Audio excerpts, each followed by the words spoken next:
O QQQ respeitou perfeitamente o put support baseado no Gama e depois disparou, foi buscar o GEX1, outra concentração de Gama. Quer entender como esses níveis funcionam e os alvos para os próximos dias? Segue o vídeo. Gráfico aqui de 5 minutos do QQQ. Como vocês podem ver, no dia de ontem o ativo abriu um baita gap de baixa. Por quê? Por causa do PIB americano, que veio bem abaixo aí da expectativa. Porém, só dando um toque para vocês, por mais que veio abaixo da expectativa, já era esperado um PIB fraco. E se você abre os dados do PIB, você vai entender que boa parte desse PIB negativo não foi por falta de consumo dos americanos, mas sim pelas importações, que rege uma grande parte ali do cálculo do PIB. Então, muitas empresas, por causa do medo das tarifas, se anteciparam e importaram muita coisa antes do dia 2 de abril. Por isso que esse dado está poluído um pouco, na minha opinião. Então, tomem cuidado em achar que os Estados Unidos está em recessão ou vai entrar em recessão por causa de um movimento atípico, tá? Foi tudo por causa de uma antecipação das tarifas. Então foi por isso que o ativo abriu aqui em forte baixa. Depois saiu PCE por volta das 11 horas. Foi aí que o mercado começou a se animar. Tá? O PCE é um dado de inflação americana. Ele veio em linha das expectativas, mas mostra desaceleração e que esse indicador está caindo, que é um bom sinal. Porque muita gente está achando que a inflação só vai subir, sendo que as tarifas nem tinham sido implementadas para a inflação subir. Então tem um delay entre a implementação de tarifas, o aumento dos preços e esses preços aparecerem nos dados de inflação. Então foi mais ou menos aí que o ativo encontrou o suporte, respeitando esse baita nível do Gama, né, no suporte, e começou a subir, chegou a fazer um fundo que nessa concentração próximo dela continuou subindo até o final do dia aqui, né? Então foi buscar os 475, uma recuperação aí de mais de 2%. Se nós pegarmos aqui a variação, então um ativo abriu com uma queda de quase 2%, a mínima do dia foi 2,5%. E aqui fechou praticamente no zero a zero, recuperou mais de 2%. O ativo recuperou muito forte e é um bom sinal, como eu venho mostrando para vocês, baseados nos dados do Gama, que eu acompanho. Olhando o SPY, outro índice bem importante, o ativo também abriu com baita do gap de baixa. Caiu muito forte aqui no começo do dia, até mais ou menos às 11, como eu falei, que foi a hora que saiu o PCE. Ele até tinha rompido, o que seria um péssimo sinal se ele permanecesse aqui embaixo.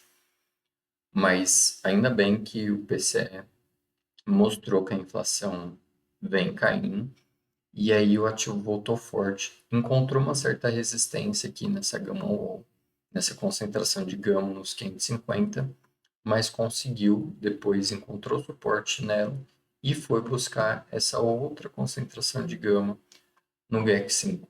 Lembrando, eu sempre olho dentro da Mentor-Q as concentrações mais importantes do dia, porque você vê aqui várias concentrações, você fala, pô, André, qual que é a mais importante, menos importante? E dentro do Mentor-Q, você consegue ver essas diferenças. Então, o SPY, no caso, conseguiu até fechar no positivo aqui, uma alta de 0,04.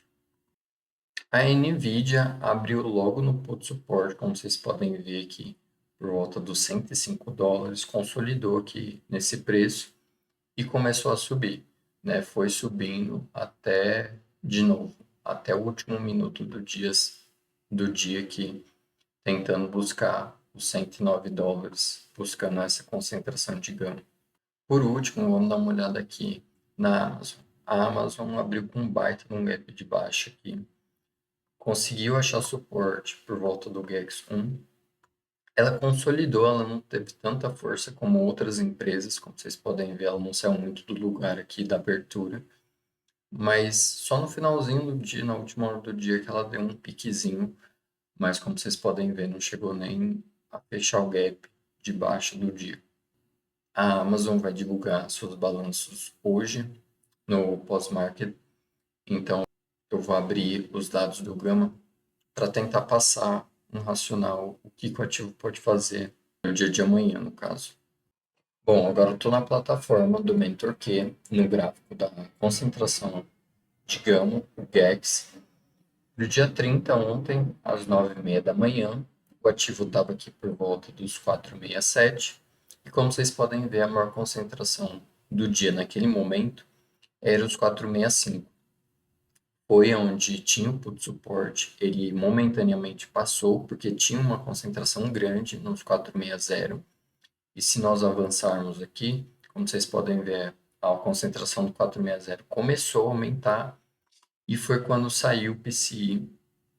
E aí o ativo começou a voltar, como vocês podem ver, e as concentrações de gama positivo, barrinha verde, começou a aumentar. Para finalizar o vídeo, como prometido, vamos olhar os dados aqui do Gama para a Amazon e ver o que a gente pode interpretar baseado nesses dados. Bom, a sazonalidade está levemente negativa, momento está baixo, volatilidade está alta e a pontuação das opções está no neutro. Então não tem nem muita demanda por comprador nem vendedor. Porém, a condição do Gama está positiva. Se nós olharmos aqui as inspirações para a Amazon, nós vemos que tem um forte interesse aqui nos $200 para o ativo. Tá? Tem bastante gama entre os 200 e o spot, mas tem um certo interesse na parte de baixo também. Olhando para o DEX, que é o posicionamento de delta, nós vemos que o mercado em geral está com um posicionamento de delta positivo,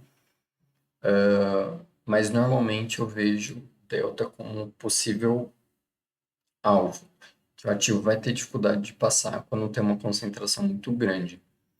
Então, por volta dos 190, nossa primeira concentração grande aqui do ativo. Então, o ativo pode parar, né, por volta dos 189, $190. Não vejo o ativo passando dos $190. Mas, no geral, eu vejo um cenário construtivo, né, mas não estou olhando para os dados, não estou tão confiante quanto da meta. O da meta, várias pontuações, estava com um cenário construtivo para alta. O da Amazon não. Só o posicionamento do Gama que está positivo e do Delta. Então pode ser que venha um resultado bom, mas não tão bom que puxe muito o ativo. Então o ativo pode permanecer aí dentro o range de 190 a 180. Tá? Não vejo o ativo, pelo menos baseado no que eu estou vendo aqui, uma forte convicção de uma alta forte depois do balanço. Bom, pessoal, é isso. Se você gostou desse vídeo, deixe seu like, se inscreve no canal. Nós trazemos essa análise todo dia, não só do mercado financeiro americano, de empresas americanas, mas também de criptomoedas. Então, hoje, no final do dia, eu devo estar postando uma atualização sobre a correlação entre o Bitcoin e a liquidez global, tá?